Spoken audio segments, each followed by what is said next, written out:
आए हुए हाथ उठा के बताओ, गए हो बिहारी जी दर्शन किए? तो बिहारी जी के चरण देखे? फिर नहीं किए तुमने दर्शन, झूठ बोल रहे हो।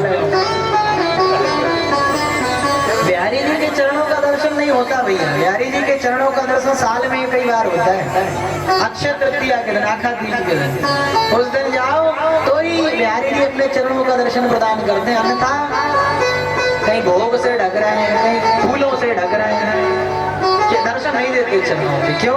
क्योंकि भैया भगवान के चरणों में ही तो जादू है, और जिन्होंने भगवान के चरणों को अपने हृदय में स्थान दे दिया भैया, उसकी तो फिर पंचधार पार होना ही है।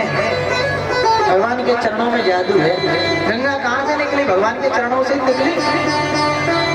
आरती गाते हैं ना, चरणों से निकली है गंगा प्यारी।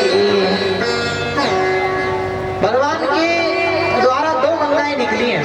पहली तो भगवान के मुख से निकली है, कौन सी गंगा? बोले भागवत की गंगा। और दूसरी भगवान के चरणों से निकली है, वो क्या है? भागीरथी गंगा, जो जगत के समस्त कलुषित प्राणियों को तारने वाली है। ऐसी भगवान की दिव्य भागीरथी गंगा, जिसको भागीरथ जी महाराज धरती पर लेकर के आए, अपने पूर्वजों का उद्धार किया।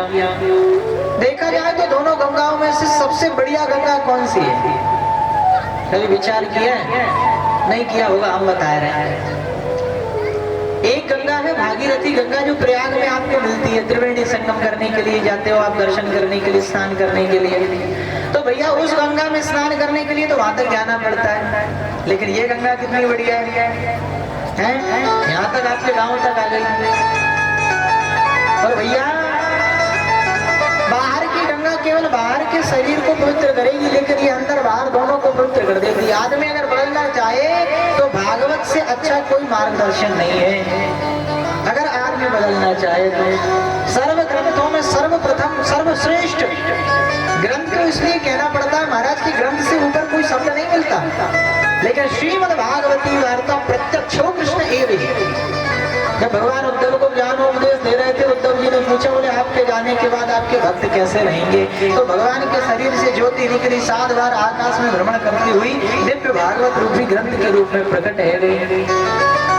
भगवान देखते देखते अंतर ध्यान हो गए, भागवत जी में समा गए। इसलिए भागवत कोई साधारण नहीं है भैया, ये साक्षात भगवान का ही वांग्मय स्वरूप है, दिव्य श्रीमद् भागवत की कथा, जिसको आज आप हम सबको सुनने का सौभाग्य प्राप्त हो रहा है। अब ये बता, बोर कौन कौन हो रहा है, परेशान कौन कौन हो रहा है, आलस किस किस को आ रहा है? हम देख रहे हैं सब मुंह फाड़ रहे हैं। कुछ मंगवाए आपके काजे? खीर मंगवा ले, देखो कितनी जल्दी मुट्ठी है। कछु ना मिलेगा आरती से पहले। तो भैया इंद्रियों को जीतने का प्रयास करो, अपनी 10 इंद्रियों को अपने बस में रखो। सबसे पहले हमारी आंखें, ये आंखें वो ही देखें जो हम इन्हें दिखलाना चाहते हैं, हर कुछ नहीं देखते। क्योंकि हृदय में मन कम मैला होता है, मन 2 ही रास्तों से मैला होता है भैया। मैल 2 ही रास्तों से अंदर जाता है, एक आंख और एक कान। आंखों से गंदा देखोगे तो हृदय में क्रोध भराएगा, कानों से गंदा सुनोगे, बुराइयां सुनोगे तो हृदय में क्रोध आएगा।